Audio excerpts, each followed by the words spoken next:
Hello dear friends, आज मैं UPPCS pre 2025 जो कि एग्ज़ाम 12 अक्टूबर 2025 को हुआ था, उसके सी सेट का सलूशन आपके पास लाया हूँ। तो मैं आपको बता दूँ कि इसमें से 100 क्वेश्चन आए थे, जिसमें से शुरू के 45 क्वेश्चन इंग्लिश और हिंदी के थे, और 46 क्वेश्चन से क्वेश्चन नंबर 46 से मैथ एंड रीजनिंग के थे। उसी का सलूशन मैं आपके पास लाया हूँ, तो कृपया अटेंशन बना के ध्यान से पढ़ें। देखिए क्वेश्चन नंबर 46 में ये क्वेश्चन है 1, 2, 4, 8, 16, 32, 64। तो कुछ माय डियर फ्रेंड्स, आपको देख के ही पता चल रहा होगा कि एक पैटर्न फॉलो कर रहा है, और पैटर्न क्या है? इंटू टू का। 1 into two 2, 2 into two 4, 4 into two 8, 8 into two 16, 16 into two 32, 32 into 64, और 64 इंटू टू 128। तो इसमें पूछ रहा है कि कौन सा ऑड नंबर है, तो ऑड नंबर कौन सा हो जाएगा? 96। क्यों? क्योंकि यहाँ पे होना चाहिए था 128। सो करेक्ट आंसर क्या हो जाएगा? 96। ठीक है, नेक्स्ट क्वेश्चन में चलते हैं। A B C are employed to do a piece of work for RS 529। A and C are supposed to finish 19/23 of the work together. How much shall be paid to B? तो देखिए, मान लेते हैं कि total काम 23 है, तो उसमें से कह रहा है कि 19 काम जो A एंड C किया है, 19 काम, तो B कितना किया होगा? टोटल काम 23 है, तो A एंड C 19 काम किया है, तो B क्या होगा? 23 माइनस 19, दैट इज़ 4 काम। तो 4 काम B किया है, और टोटल को पेमेंट मिलता है 529। मतलब कि अगर 23 काम है तो टोटल पेमेंट है 529, तो एक काम के लिए पेमेंट हो जाएगा 529/23, दैट इज़ 23। तो 4 काम B किया है, तो 4 काम के लिए कितना हो जाएगा? एक काम के लिए अगर 23 है तो 4 काम के लिए 4 into 23, that is 92। Okay friends, next question में चलते हैं। अब देखिए, ये मैच करना है। एक कुछ थ्योरी है, जैसे इनसाइट थ्योरी कोयलर दिया था, फील्ड थ्योरी लेविन दिया था, सही है। ऑपरेंट कंडीशनिंग थ्योरी स्किनर दिया था, ये भी सही है। बट स्टिमुलस रिस्पांस थ्योरी पैवलोव दिया था, but stimulus response bond theory ये पैवलोव नहीं दिया था। तो पूछ रहा है कि नॉट करेक्टली कौन मैच नहीं कर रहा है, तो आंसर हो जाएगा पैवलोव। ठीक है, नेक्स्ट क्वेश्चन देखिए। इस क्वेश्चन में क्या है 9, 5, 7, तो इसका सम कितना आ रहा है? 21। 7, 7, 7, इसका भी सम कितना आ रहा है? 21। 8, 7, 6, इसका भी सम कितना आ रहा है? 21। 8, 7, 15, 6, 21, 7, 7, 14, 7, 21। तो उसी प्रकार से ऑप्शन देखेंगे। 9, 9, 9, ये हो गया 27। 6, 9, 7, ये हो गया 22। 8, 9, 4, 9, 8, 7, 4, 21, ये 21। तो आंसर कौन सा हो जाएगा? बी, क्योंकि लास्ट में कितना आ रहा है? 9, 9, 18, 7, 25।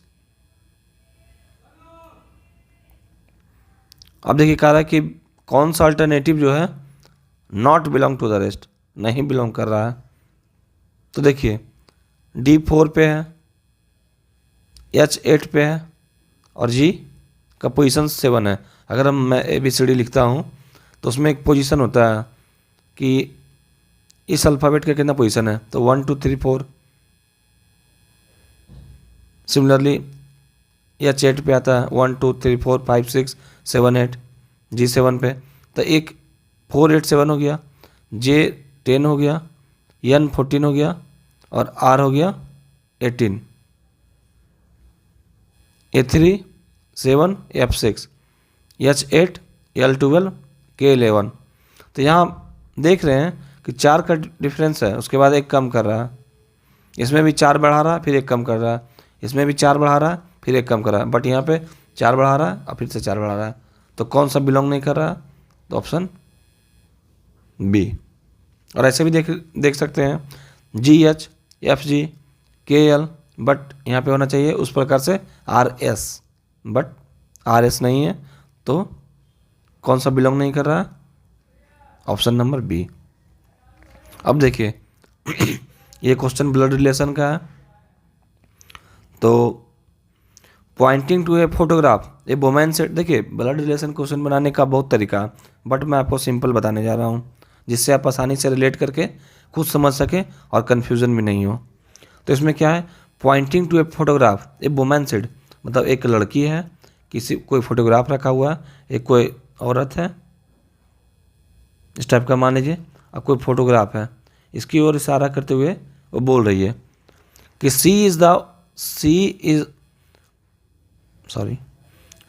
Is the only daughter of my mother's father. तो देखिए हम लोग इस टाइप का क्वेश्चन जब भी रहेगा, जब एक लाइन में हो क्वेश्चन, जब ज़्यादा लंबा क्वेश्चन नहीं हो, जब ज़्यादा लॉन्ग क्वेश्चन रहता है तो उसमें कुछ कुछ टेक्निक है, अगर आपको वो जानना रहेगा तो कमेंट कीजिएगा, नेक्स्ट वीडियो में बता देंगे। बट ये सिंपल वन लाइनियर क्वेश्चन है तो मैं डायरेक्टली कर दे रहा हूँ और आपको इजीली समझ में भी आ जाएगा।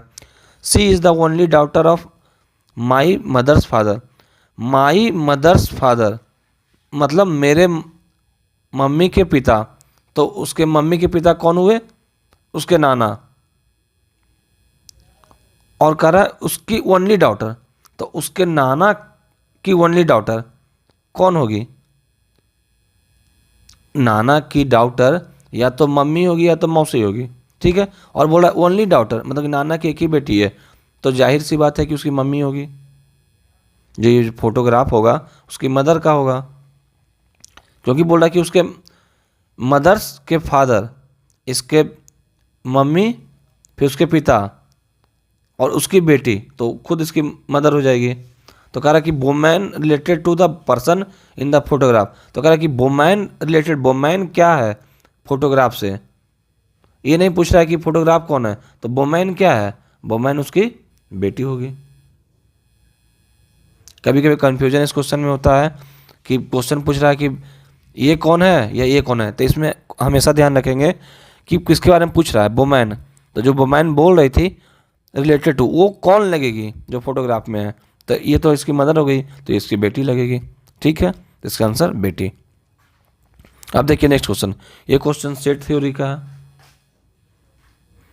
इसमें क्वेश्चन है a माइनस बी, तो इसमें बता देता हूँ, जैसे ए कोई सेट है, जैसे कोई नंबर का सेट है, सपोज दैट 1 2 3 4 5, और बी कोई सेट है 1 2 3, तो इसमें कह रहा है कि a माइनस बी, तो a माइनस बी मतलब हुआ कि वैसा m एलिमेंट जो b को कंटेन नहीं कर रहा, जैसे a माइनस बी करेंगे, कहने का मतलब हुआ कि 1 2 3 4 5 में से 1 2 3 को माइनस करना है, तो कौन सा बच जाएगा, सिंपल 4 और 5 बच जाएगा, 4 और 5 हो गया। तो फिर कह रहा है कि a माइनस बी, तो फिर a माइनस बी करेंगे, a माइनस मतलब 1 2 3 4 5 माइनस 4 5, अब कौन सा बच गया 1 2 3, क्योंकि 4 5 तो माइनस ही हो जाएगा।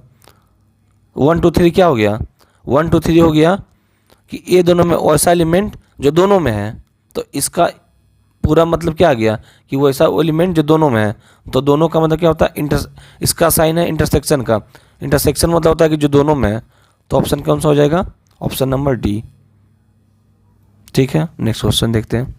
अब देखिए ये नंबर सिस्टम का है, मिसिंग नंबर का है, तो यहाँ पे क्या हो रहा है, 3 के बाद 5 हो गया, मतलब 2 ऐड कर रहे हैं, फिर 5 के बाद 8 हो गया, 3 ऐड कर रहे हैं, फिर 2 ऐड कर रहे हैं, तो अब क्या होगा, 3 ऐड होगा। फिर देखिए 3 के बाद यहाँ जैसे 3 ऐड करते हैं 13 आएगा, फिर 2 ऐड करेंगे 2 15, 15 3 18, तो अब अपना आंसर कौन सा हो जाएगा 13, राइट। नेक्स्ट क्वेश्चन देखते हैं।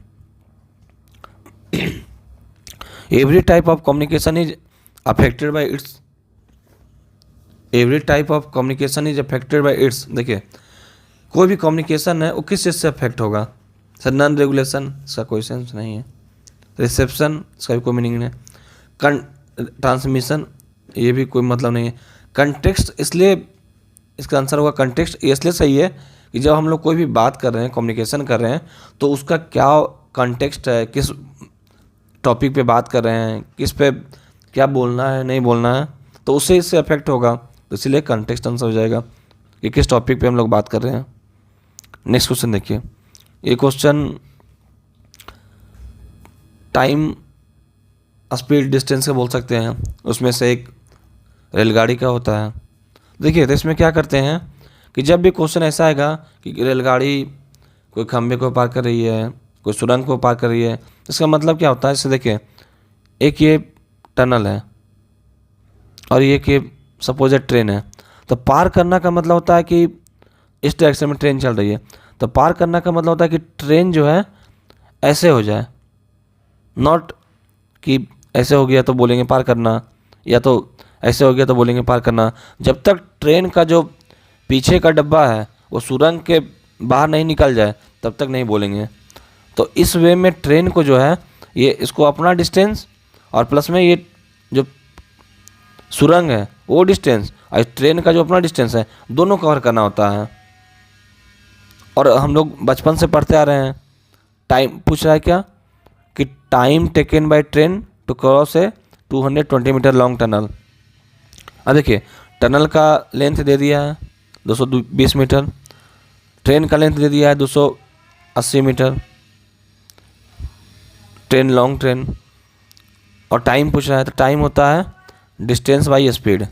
तो यहाँ पे डिस्टेंस हम लोग कितना, ट्रेन कितना डिस्टेंस कवर कर रहा है, टनल का लेंथ प्लस खुद का लेंथ, तो 220 प्लस 280 मीटर। और स्पीड कितना है, ट्रेन की स्पीड चल रहा है 60 किलोमीटर पर आवर। देखिए तो यहाँ मीटर में है और ऑप्शन पूछा है सेकंड में, तो 60 किलोमीटर पर आवर इसको मीटर पर सेकंड बदलेंगे तो लोग जानते हैं कि इसको 5/18 से मल्टीप्लाई करते हैं। ठीक है, देखिए 220 और 280 500, ये हो गया 300 और ये ऊपर चला जाएगा 18, 2 जीरो कट गया, 3 से 6 में कट गया,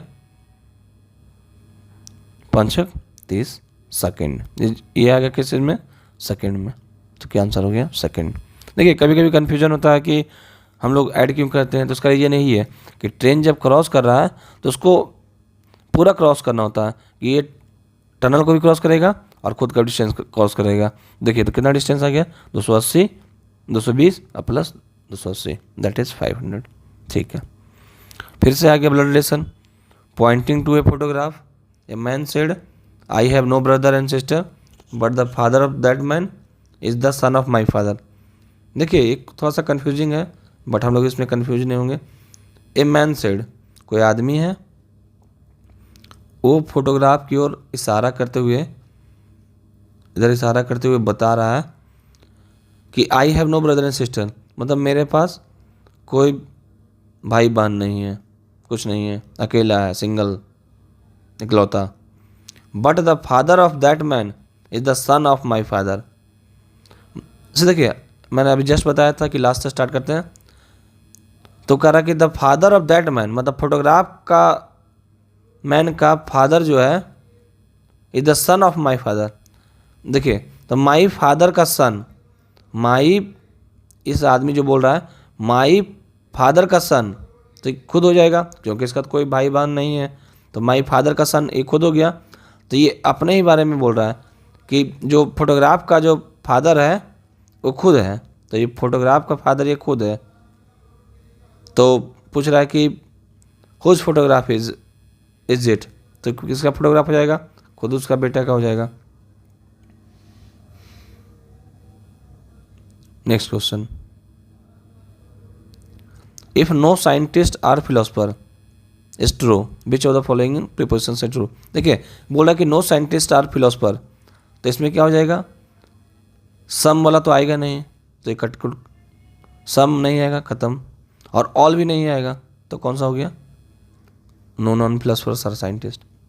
नेक्स्ट क्वेश्चन, अब देखिए 2 persons A and B working together can dig a trench in 8 hours while A alone can dig it in 12 hours. In how many hours B alone can dig? देखिए 2 आदमी 8 दिन में कर रहा है, 8 घंटा में कर रहा है, A अकेले 12 घंटा में कर रहा है, तो B को कितना लगेगा। इसके लिए देखिए B का निकालना है, तो इसके लिए एक सिंपल फॉर्मूला होता है कि इस दोनों को मल्टीप्लाई कर दीजिए और दोनों को माइनस कर दीजिए, simple, 96/4 that is 24।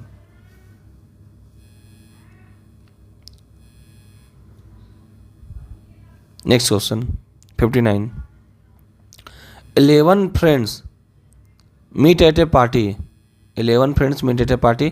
Each one shakes hand with each of the others once. The number of possible handshakes. देखिए 11 दोस्त हैं. अब कोई एक आदमी दूसरे आदमी से हाथ मिलाएगा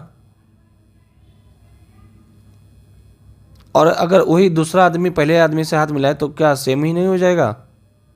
जिसमें रिकाउंटिंग का प्रॉब्लम आता है. तो 11 आदमी हैं, तो अगर पहला आदमी हाथ मिलाता है तो उसके पास कितना चॉइस है? 10 चॉइस. सिमिलरली 11 आदमी हैं तो सबके पास 10-10 चॉइस है. तो टोटल हैंडशेक कितना हो गया? 11 × 10. बट जब एक आदमी दूसरे आदमी से मिलाता है और दूसरा आदमी भी उसी आदमी से मिलाता है तो उसमें रिकाउंटिंग होता है, तो इसको 2 से डिवाइड भी कर देंगे. तो कितना गया? 55. Right answer. Next question 60. At present the mother's age is 3 times the daughter's age. जो पूछ रहा है माता का एज जो है वो बेटी की एज से 3 गुना है. 12 वर्ष बाद the age of mother will be twice of her daughter. तो प्रेजेंट में डॉटर्स का एज कितना है? देखिए इसके भी करने के बहुत तरीका है, लेकिन मैं आपको बेसिक से बता रहा हूँ. पूछ रहा है डॉटर्स का एज कितना है. मान लीजिए डॉटर्स का एज x है, तो पूछ रहा है मदर्स का एज 3 गुना है, तो मदर्स का एज 3x हो जाएगा. ये डॉटर हो गया, ये मदर हो गया. कह रहा 12 साल बाद, तो 12 साल बाद मतलब दोनों 12 साल बाद 12 साल बड़ा हो जाएगा, तो प्लस कर दिए. मदर का जो है डॉक्टर्स का एज का दुगना हो जाएगा, तो मदर का एज हो जाएगा दुगना, मतलब बराबर किस डॉक्टर्स के एज के दुगना. ठीक है.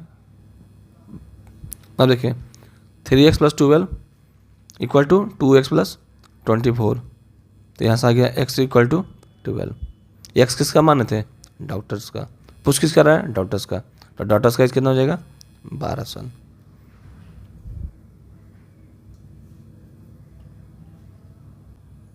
अब नेक्स्ट क्वेश्चन की ओर बढ़ते हैं. Question number 61. देखिए इसमें दिया 2 numbers are in the ratio 3:5. If each number is increase by 10 the ratio becomes 5:7. The numbers are. देखिए इसके 2 मेथड हैं, एक शॉर्टकट और एक लॉन्ग मेथड. तो पहले हम लोग लॉन्ग देख लेते हैं. 2 numbers are in the ratio 3:5. तो लेट मान लेते हैं हम लोग नंबर 3x और 5x है. ठीक है. बोल रहा है कि दोनों में 10 बढ़ा दिया जाए, तो दोनों में 10 बढ़ा देते हैं. तो ये रेशियो बन जाता है 5:7. तो देखिए 3x + 10 बाई 5x + 10, ये कितना बन जाता है? 5:7. तो नंबर क्या है? इसको सिंप्लीफाई कर लेंगे. 3x × 7 20x plus 10 × 7 70. 5x × 5 25x plus 10 × 5 50. तो इधर चला जाएगा, माइनस हो जाएगा 4x, और ये इधर आ जाएगा तो माइनस हो जाएगा 20. तो x = कितना आ गया? 4. अब देखिए x का वैल्यू नहीं पूछ रहा, पूछ रहा है नंबर सा. तो नंबर कितना हो जाएगा? नंबर x का वैल्यू 5 आ गया, तो नंबर कितना माने थे? 3x और 5x. तो 3 × 5 15 हो जाएगा, और 5x 5 × 5 25 हो जाएगा. तो नंबर्स हो गया 15 और 25. So correct option D. देखिए नेक्स्ट मेथड क्या होगा कि 3:5 है, 3:5 हो गया, और प्रत्येक संख्या में 10 की वृद्धि किया जाए. अगर 10 बढ़ा देते हैं तो नंबर हो जाता है 5:7.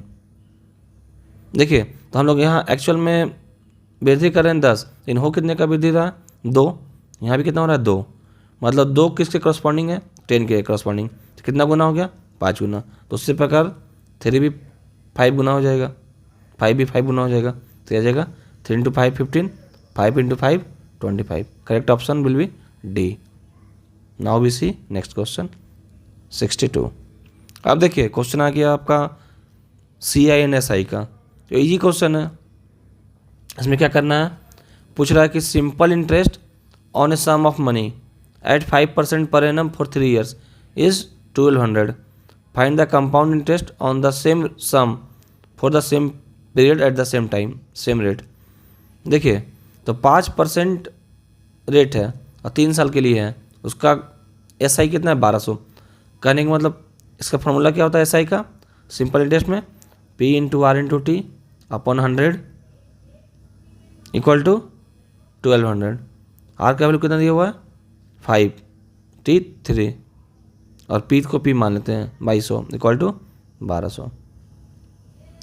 ये हो गया 5 या 15, इससे कट जाएगा 8 बार में।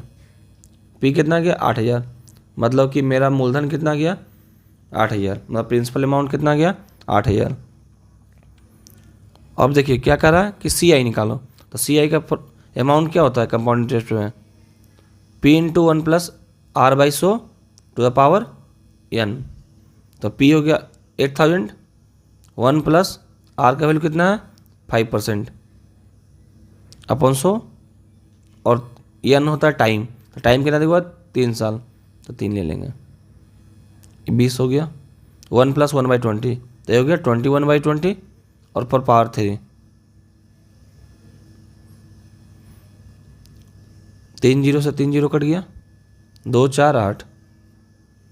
अब 21 का क्यूब कितना होता है 9261। देखिए सीसेट वगैरह जब भी एग्जाम दे रहे हैं, कोई भी एग्जाम दे रहे हैं, तो आपको कम से कम 25 या 30 तक क्यूब याद कर लीजिए और 50 तक स्क्वायर। तो 21 का क्यूब हो गया 9261। तो क्या आ गया अमाउंट, पूछ क्या रहा है सी आई क्या हो जाएगा अमाउंट माइनस प्रिंसिपल, कितना गया 1261। देखिए इस क्वेश्चन के शॉर्टकट भी है, बट शॉर्टकट नहीं बता रहा हूँ क्योंकि थोड़ा सा बेसिक से बता रहा हूँ ताकि समझ में आ जाए। अगर शॉर्टकट भी जानना होगा तो कमेंट में कर दीजिएगा, ताकि सब क्वेश्चन का शॉर्टकट और अलग से डिटेल एक्सप्लेनेशन, दूसरा मेथड सब कुछ आपके लिए ला सके। नेक्स्ट क्वेश्चन देखते हैं 63। The choice of communication in partners is influenced by factors of. अब देखिए आपको कोई पार्टनर से कम्युनिकेशन करना है तो उसमें कौन सा फैक्टर्स रहेगा जो उसके लिए रिस्पॉन्सिबल रहेगा, means what are the factors which will influence the choice of communication partner. देखिए तो उसमें कुछ सीक्रेट तो आप नहीं रखिएगा, तो ये खत्म हो गया, ये भी यहाँ पर सीक्रेसी खत्म हो गया। अब इसमें भी डिसिमिलरिटी, ऐसा नहीं कि अब बात करें तो डिसिमिलर होना चाहिए, एक सिमिलरिटी होना चाहिए। प्रॉक्सिमिटी, तो ये भी खत्म हो गया। अब ऑप्शन क्या बच गया इसमें, प्रॉक्सिमिटी क्या दोनों का मैच कर रहा है, नज़दीक क्या है, क्या यूटिलिटी है, क्या उपयोगिता है, ये सब चीज़ें हैं। और lonely when you are feeling lone then you can communicate your partners, ठीक है। तो option B option correct option. Next question 64। इसमें कह रहा था graph of a linear equation 2x + 5y = 10 is a line which meets the x axis at the point. देखिए याद रखिएगा जब पूछ रहा है कि ये जो लाइन का इक्वेशन है, ये ग्राफ में x एक्सिस पे कहाँ मिल रहा है। जब भी ऐसा क्वेश्चन आ जाएगा कि x एक्सिस पे कहाँ मिल रहा है, y एक्सिस पे कहाँ मिल रहा है, तो हम लोग जानते हैं कि x एक्सिस पे y कोऑर्डिनेट जो होता है 0 होता है, तो y कोऑर्डिनेट कितना हो जाएगा 0। तो यहाँ से क्या आ जाएगा x = 5। क्या ऑप्शन हो गया 5,0। पूछता y पे क्या होगा, तो इसमें x कोऑर्डिनेट 0 कर देते हैं। तो ऐसे ही हम लोग लाइन का निकालते हैं कि कहाँ मैच कर रहा है। ऐसे ग्राफ वगैरह भी ड्रॉ करते हैं, जो कि यहाँ पे ज़रूरत नहीं है। इससे ग्राफ ऐसे बता देते हैं, इसका ग्राफ हो जाएगा यहाँ पे इस लाइन का ग्राफ। तो इसमें भी हमको क्लियर पता चल रहा है कि कहाँ पे मिल रहा है 5,0 पे, ठीक है। Next question 65। If all the sides of a parallelogram are equal and one angle is a right angle. देखिए पैरेललोग्राम हम लोग ड्रॉ करते हैं, पैरेललोग्राम क्या होता है opposite sides are equal and parallel. तो हम लोग पैरेललोग्राम ड्रॉ कर दिए। इसमें कह रहा है one angle is a right angle, अब कह रहा है ऑल साइड्स आर इक्वल, तो ऑल साइड्स पर इक्वल करेंगे। ऐसे पैरेललोग्राम में होता है कि opposite sides are equal and parallel, but इसमें दिया हुआ है कि ऐसा करो कि ऑल साइड्स आर इक्वल कर दो, इसमें सब साइड इक्वल कर दिए, ठीक है, ये बेसिक बना दिए। उसके बाद कह रहा है कि एक एंगल राइट एंगल पे, तो अगर हम एंगल को राइट एंगल बनाने जाएंगे तो बाय डिफ़ॉल्ट है कि हमको सभी एंगल को राइट एंगल बनाना पड़ेगा, अदरवाइज बनेगा ही नहीं। तो ये फिर क्या बन गया कि ऑल साइड्स आर इक्वल और all angle are right angle, तो क्या होता है स्क्वायर, तो स्क्वायर हो जाएगा। Next question. अब देखिए ये सब क्वेश्चन है रीजनिंग का ही है, लेकिन थोड़ा सा माइंड का क्वेश्चन है। What are the 7 secrets of attractive body language, कि बॉडी लैंग्वेज में अट्रैक्शन। देखिए ये सब क्वेश्चन इसलिए भी डाला जाता है कि आप इंटरव्यू के लिए तैयार हो सकें, क्योंकि इसके बाद मेंस होगा, फिर इंटरव्यू होगा, तो उसमें आपको बॉडी लैंग्वेज भी ठीक करना होगा, तो कर अट्रैक्टिव बॉडी लैंग्वेज के लिए क्या 7 सीक्रेट्स है। सो देखिए इसमें कुछ कुछ की टर्म को पकड़िए। फेस है, अब जैसे बॉडी लैंग्वेज कर रहा है तो उसमें फेस आएगा नहीं, तो ये खत्म हो गया। तो ये ऑप्शन खत्म हो गया क्योंकि 1-1 है। सेकेंड ऑप्शन गेस्चर, आपका गेस्चर बहुत मैटर करता है कि आपका हाव भाव क्या है। गेस्चर्स मतलब हाव भाव होता है, या हिंदी में भी देख लीजिए लिखा हुआ है, तो गेस्चर मेंटेन करता है। तो 2 से शुरू हो जाएगा, तो option number a correct answer. Next question की ओर 67। अब देखिए पूछ रहा है कि which one of the following is not a skill of interpersonal interaction, मतलब कि इंटरपर्सनल इंटरेक्शन के लिए कौन सा स्किल नहीं है, नॉट है। देखिए ये सब क्वेश्चन पर्सनालिटी डेवलपमेंट के लिए दिया जा रहा है क्योंकि आप उसके लिए पहले से ही तैयार हो सके, क्योंकि इसमें आपको लास्ट स्टेज में इंटरव्यू भी देना है। तो कह रहा है कि कौन सा नहीं है। अब देखिए पहला ऑप्शन है एडमिनिस्ट्रेटिव पावर। अब आप किसी से बात कर रहे हैं, इंटरेक्ट कर रहे हैं, तो उसमें कोई जरूरी नहीं कि एडमिनिस्ट्रेटिव पावर आप में हो ही हो। ऐसा नहीं कि कोई आदमी आप बात करेगा तो उसके लिए पहले एडमिनिस्ट्रेटिव में बन जाए तभी बात करेगा दूसरे आदमी से, ऐसा कोई जरूरी नहीं है। तो यही ऑप्शन मैच नहीं कर रहा। बाकी एम्पैथी सही है कि आप एक सहानुभूति रखें, उसके प्रति एक काइंड फीलिंग रखें। पॉजिटिव थिंकिंग, आप बात कर रहे हैं तो इंटरेक्शन कर रहे हैं तो एक थिंकिंग पॉजिटिव होना चाहिए, और कर से एक शिष्टाचार, एक डिसिप्लिन मेंटेन हो। लेकिन ऐसा नहीं है कि हम बात करना चाह रहे हैं तो हम पहले IAS बन जाए और उसके बाद किसी से बात करें, ऐसा जरूरी नहीं होता लाइफ में। तो कौन सा मैच नहीं कर रहा है, administrative think power. Next question, अब देखिए if Sunday falls on the third date of a month then which date will fall after 3 days of fourth Wednesday of the same month. अब बोल रहा है कि संडे कोई महीना का तीसरे दिन पड़ता है, तो उस डेट में कौन सा है कि जो फोर्थ वेडनेसडे के 3 दिन बाद पड़ेगा। अब संडे जो है थर्ड डे पड़ रहा है, तो मान लेते हैं 3 तारीख को संडे है, तो 3 को संडे है, तो कह रहा है कि फोर्थ वेडनेसडे के 3 दिन बाद कौन सा दिन उस महीने का पड़ेगा। तो पहला वेडनेसडे कब आएगा, तो ये देख लीजिए, 4 को हो जाएगा मंडे, 5 को ट्यूसडे, 6 को वेडनेसडे हो जाएगा पहला वेडनेसडे। तो दूसरा वेडनेसडे कब आएगा, 7 दिन बाद आएगा, मतलब 13 को आएगा। तीसरा वेडनेसडे कब आएगा, 20 को आएगा। चौथा कब आएगा, 27। अब देखिए 27 को वेडनेसडे आ गया, फोर्थ वेडनेसडे बोल रहा है। अब उससे कह रहा है कि उसके 3 दिन बाद कौन सा दिन पड़ेगा, तो इसके 3 दिन बाद 27 के 3 दिन बाद क्या हो जाएगा, 30, तो 30 हो जाएगा आंसर। अब देखिए next question,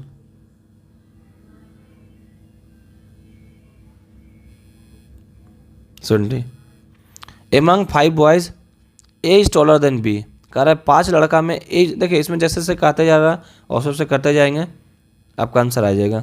A is taller than b, a b से बड़ा है, but not taller than c, but लेकिन सी से बड़ा नहीं है ये, तो सी को ही बड़ा करते हैं। D is taller than C, D बोल रहा है सी से बड़ा है, तो D is taller than C हो गया। But not taller than E, but D जो है ई से बड़ा नहीं है, तो ई इससे बड़ा हो जाएगा। अब कह रहा है कि सबको एक रो में कर देते हैं, जिसमें सबसे बड़ा कौन हो गया, ई, और सबसे छोटा कौन हो गया, बी। कह रहा है सबको रो में करते हैं, तो असेंडिंग इंक्रीजिंग ऑर्डर में, तो सब पहला स्थान पे कौन आएगा, इंक्रीजिंग ऑर्डर में, मतलब कि सबसे पहले छोटा फिर बड़ा, तो उसमें सबसे पहले बी को रखना पड़ेगा फर्स्ट स्थान पे। तो पूछ रहा है कि पहले स्थान पे कौन आएगा, तो क्या आ जाएगा, B. Next question, a good communicator begins his her presentation with an. कोई अच्छा जो कम्युनिकेटर रहता है वो किस चीज़ से शुरुआत करेगा। सर देखिए आपको अगर इसका इंग्लिश नहीं समझ में आ रहा है तो हिंदी में देख लीजिए। कभी कभी क्या होता है कि हिंदी में समझ में आता है कि आपको एक चीज़ को प्रस्तुत कर रहे हैं तो किस चीज़ से आरंभ करिएगा, तो परिचय से ही आरंभ करिएगा। इसका आंसर क्या हो जाएगा, आइस ब्रेकर।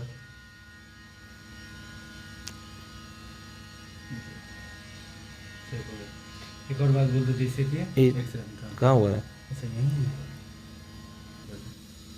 देखिए। और नेक्स्ट क्वेश्चन की ओर देखते हैं 72 number, how many times from 4 PM to 10 PM the hands are at right angle.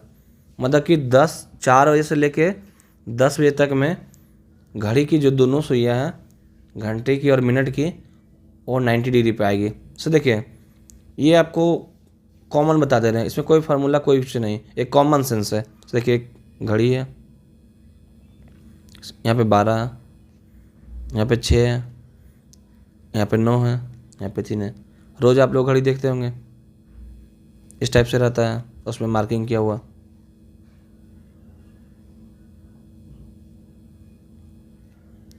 दस 11, इसे देखिए। अब बोल रहा है कि 4 बजे से लेके ऐसे 4 कब कैसे बजता है, ऐसे बजता है। तो बोल रहा है कि 4 बजे से लेके 10 बजे के बीच में घड़ी जो है कितना बार राइट एंगल पे आएगा। ऐसे देखिए, ऐसे बज रहा है, ऐसे बज रहा है, फिर एक टाइम ऐसा आएगा कि ऐसे हो जाएगा। तो ऐसा मोमेंट आएगा, 2 बार आएगा 4 बजे से 5 बजे के बीच में, जब दोनों घड़ी जो राइट एंगल पे होगा। कभी ना कभी तो 90 डिग्री पे आएगा ही। अब वो कब आएगा नहीं आएगा ये एक अलग क्वेश्चन है। अगर वो भी आपको जानना है तो नेक्स्ट वीडियो में उसको डाल देंगे, कमेंट कर दीजिएगा। तो 2 बार आएगा 4 से 5 बजे के बीच में, 5 से 6 के बीच में भी 2 बार आएगा, 6 से 7 में 2 बार आएगा, 7 से 8 में 2 बार आएगा, और 8 से 9 में 2 बार आएगा नहीं, 8 से 10 में सीधा 3 बार आएगा। ये क्यों होगा? क्योंकि 8 से 9 के बीच में जब आएगा तो उस टाइम 9 बजे ही राइट एंगल बन जाएगा। देखिए आप लोग देखे भी होंगे,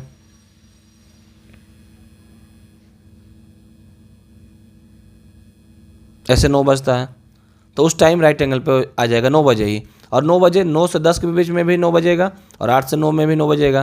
तो उस टाइम ये डबल काउंटिंग नहीं होगा, तो एक बार होगा और फिर वो 9 से 10 के बीच में 2 बार आएगा। तो टोटल 8 से 10 के बीच में ही 3 बार आ जाएगा। तो टोटल कितना बार हो गया? 2 बार यहाँ, 2 बार यहाँ, 2 बार यहाँ, 2 बार यहाँ, और 8 से 10 में सीधे फिर 3 बार। तो टोटल कितना बार आ गया? 2 2 4 2 6 2 8 3 11 बार। Correct answer 11। ठीक है, नेक्स्ट क्वेश्चन 73। अब देखिए फिर से नंबर सीरीज का आ गया। तो यहाँ पे 48 24 72 36 108, तो कितना हो रहा है? बाई 1/2 से गुना हो रहा है, मतलब आधा हो रहा है, फिर 3 गुना हो गया, फिर आधा हो गया, फिर 3 गुना हो गया, फिर क्या होगा? आधा। तो 108 का आधा कितना आ गया? 54। Next question 74। देखिए फिर से क्वेश्चन आ गया यहाँ पे ब्लड रिलेशन का।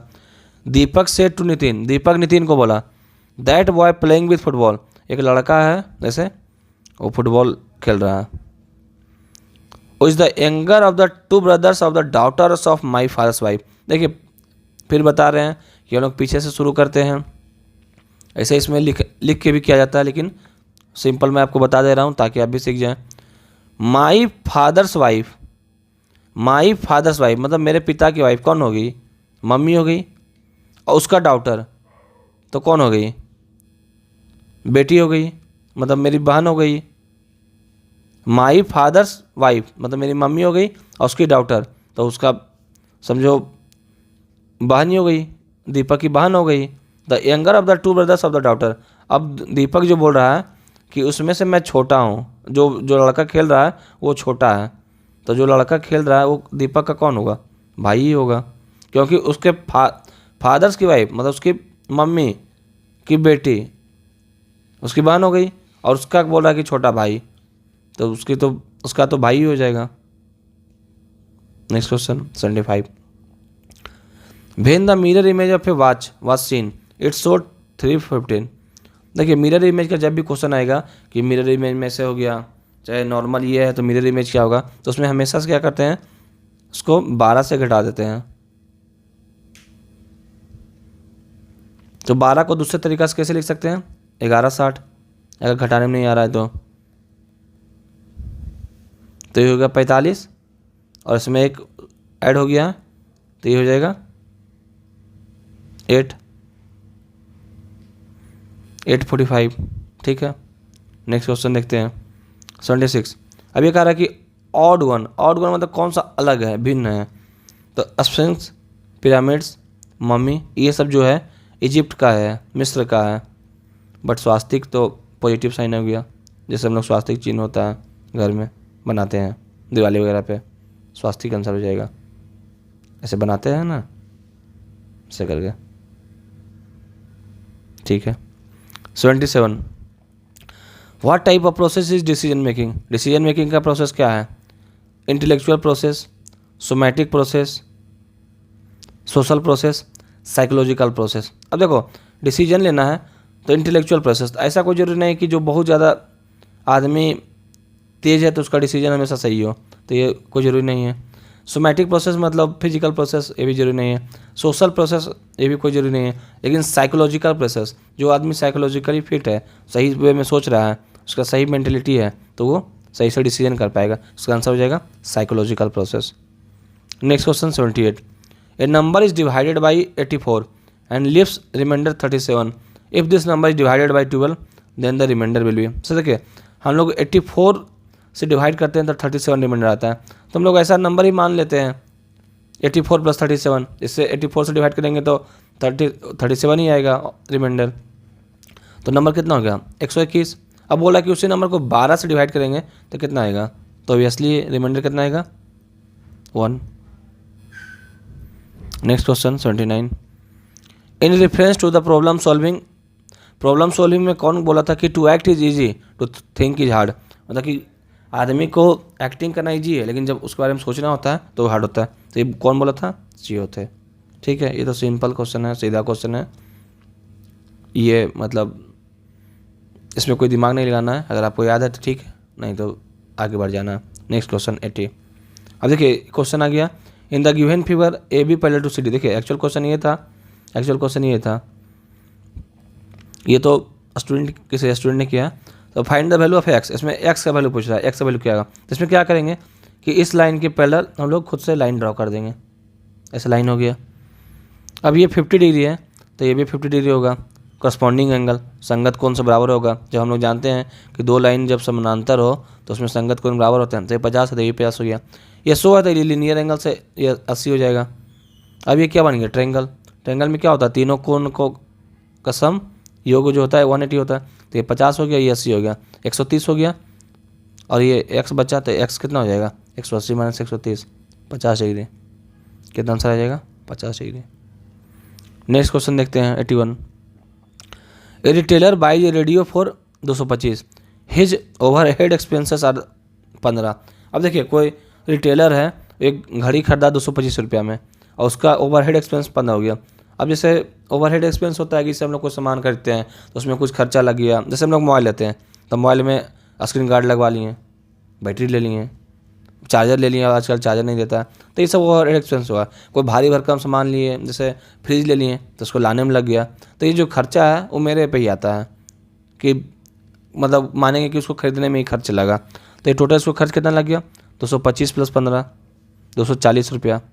अब देखिए अब वो व्यापारी है तो कोई आदमी है तो खर्च बेचेगा तो अपना प्रॉफिट के लिए, तो he sells the radio for RS 300 में बेच दिया।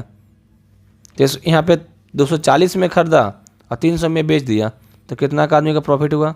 तो सिंपल है कि प्रॉफिट के लिए SP - CP कर देंगे। 300 - 240 मतलब 60 रुपया। अब पूछ रहा है कि परसेंटेज, प्रॉफिट नहीं पूछ रहा है, प्रॉफिट परसेंटेज। तो 60 का प्रॉफिट आया कितना पे 240 पे, तो परसेंटेज में क्या होता है 100 पे, तो कितना परसेंट आ गया 25%। नेक्स्ट क्वेश्चन देखिए, इस क्वेश्चन में क्या कर रहा है, ये एक डायग्राम है जिसमें पूछ रहा है कि क्वेश्चन मार्क की जगह पर क्या आएगा। अब देखिए इसमें हम लोग क्या देखेंगे, कभी कभी कि देखिए एग्जाम हॉल में प्रेशर में हम लोग सोच नहीं पाते हैं, लेकिन दिमाग लगाएंगे कैसे क्या हो रहा है। यहाँ पर इजीली देख सकते हैं 14 12 5 17, मतलब कि लग रहा है कि यूनिटेड मैच कर रहा है, तो देख लेते हैं। तो 16 × 12 कितना होता है 192 + 5 197 देखिए आ गया। 12 × 12 144। मैं फिर से बोल रहा हूँ कि अगर आप लोग इस टाइप का एग्ज़ाम का तैयारी कर रहे हैं, CSET का या कोई भी SSC का एग्ज़ाम का, तो उसमें आपको स्क्वायर जरूर याद कर ले 50 तक और क्यूब एटलीस्ट 25 तक, ठीक है। अगर उसके भी ट्रिक आप लोग जानना चाहते हैं तो कमेंट कर दीजिएगा, उसके भी ट्रिक है, इसमें भी बता नहीं सकते हैं। तो देखिए यहाँ 12 × 12 12 का स्क्वायर 144 और + 12 156 हो गया, यहाँ आ गया। 18 × 20 360 और 366 लाना है तो 6 जोड़ देंगे +6 आंसर हो गया। Next question, at what angle the hands of a clock are inclined at when it is 8:30? कह रहा कि 8:30 बजेगा, अभी भी क्वेश्चन आया था ऊपर ये घड़ी का, 8:30 बजे दोनों जो है कितना डिग्री पे होंगे। अगर 8:30 बज गया तो दोनों घड़ी के बीच में जो है सर, यहाँ मान लीजिए 8 है, यहाँ 9 है, यहाँ 12 है, यहाँ 6 है, तो 8:30 मान लीजिए ऐसे बज गया। तो ये पूछ रहा है कि ये एंगल जो है कितना होगा। तो देखिए इसका निकालने का एक फार्मूला भी है, तो क्या है 30h माइनस 11/2 m। यहाँ पे h हो गया हैंड आवर, यहाँ पे मिनट हो गया, तो आवर कितना है 8 और मिनट कितना है 30, तो ये कितना हो गया 13 × 8 240 माइनस ये आ गया 11 × 15 165, तो 240 माइनस 165 कितना गया 75 degree, correct answer. Next question 84, what is star busting. Star busting क्या है? देखिए स्टार बस्टिंग मेनली है ना एक ब्रेन स्टॉर्मिंग टेक्निक है, जिससे हम लोग कुछ क्रिएटिव थिंग सोचते हैं, ठीक है। तो अट्रैक्शन नहीं होगा, मेथड ऑफ मेजरमेंट नहीं होगा, गुड कम्युनिकेशन नहीं होगा। ये क्या, it is a creative thinking and brain storming technique, जिससे हम लोग सोच सकते हैं, कुछ नया करने का क्रिएटिविटी का टाइप से होता है। तो ये हो गया आंसर डी। 85 में 143 275 495, इसमें एक डिफरेंस आ रहा है लगभग 2 3 132 का, फिर लगभग डिफरेंस आ रहा है, तो इससे ज़्यादा ही होगा, तो ये नहीं होगा, ये थोड़ा सा ज़्यादा एक्स्ट्रा ज़्यादा हो गया, 561 हो जाएगा, ये बहुत ज़्यादा हो गया।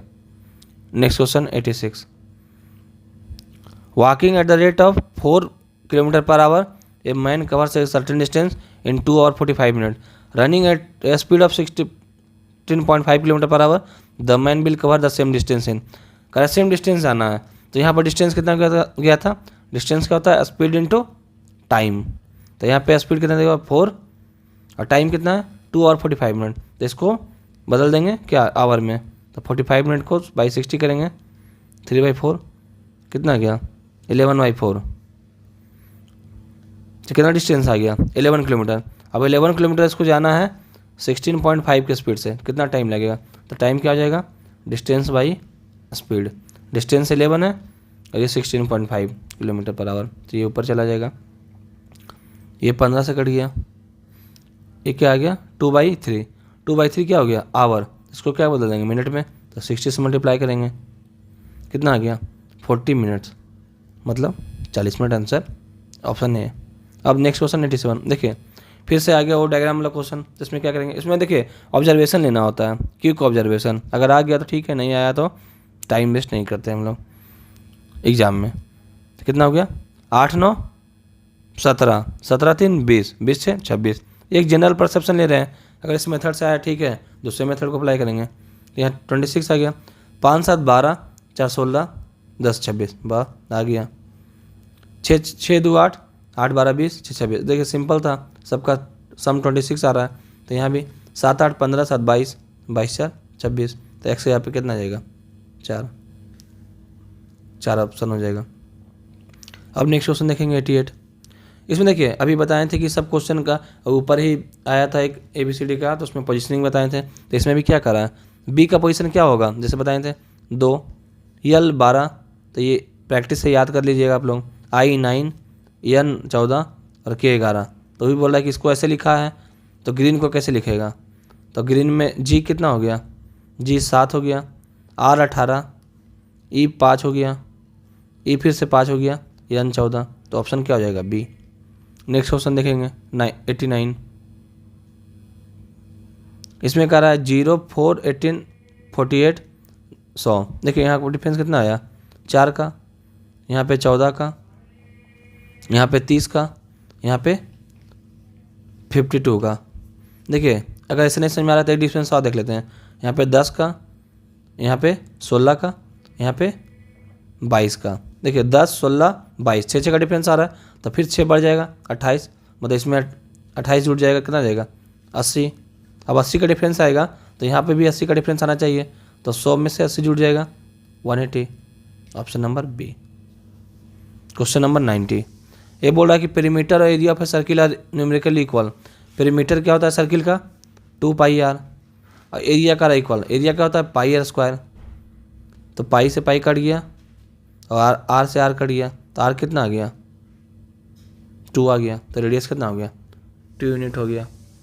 ठीक है, नेक्स्ट क्वेश्चन देखेंगे हम 91 करा list perfect square which is divisible by, वैसा कौन सा परफेक्ट स्क्वायर है कि जो कि इससे डिविजिबल है। परफेक्ट स्क्वायर क्या होता है कि जो किसी नंबर का स्क्वायर है, मतलब जिसका परफेक्ट स्क्वायर रूट भी निकल जाए। ठीक है, तो इसका तो नहीं निकलेगा, तो ये खत्म हो गया। अब देखिए 8 से कटना है, तो 8 से कटने के लिए क्या होता है कि या तो लास्ट में 3 को 0 हो या 3 डिजिट कट जाए, तो ये तो नहीं कटेगा, 9 है, ये 2 0 है, ये 36 कटता नहीं है, सॉरी 25 कटता नहीं है, तो कौन सा हो जाएगा 3600 आंसर हो जाएगा। बाकी तो कटता नहीं है, 3 से तो 900 कट जाएगा, लेकिन 8 से नहीं कटेगा, 2500 भी 8 से नहीं कटेगा, तो क्या कटेगा 3600। Next question age of Ravish and Shikha in the ratio 3:8, 6 साल बाद उनका रेशियो 4:9 हो जाएगा। तो परसेंटेज रवीश का क्या, ऊपर ही बताए थे इस टाइप का क्वेश्चन। तो रवीश और शिखा का एज का रेशियो 3:8 है, मान लेते हैं 3x और 8x। 6 साल बाद का रहा है, 6 साल बाद उनका रेशियो हो जाएगा 4:9, तो अभी कितना है, तो यह आ जाएगा 27x + 54 = 32x + 24, तो 5x हो जाएगा इधर, इधर आ जाएगा 30, तो x का वैल्यू आएगा 6। किसका पूछा है रवीश का, तो रवीश का कितना था 3x, 3 × 6 हो जाएगा 18 साल। नेक्स्ट क्वेश्चन देखेंगे 93 कौन सा कह रहा है कि डिफरेंट है तीनों से, तो डिफरेंट कौन सा है, देखिए KLMN OPQR RSTU, मतलब उल्टा में पीछे से ले रहे हैं तो सीधा जा रहा है, ये ऐसा है नहीं, तो यही रेस्ट से अलग है।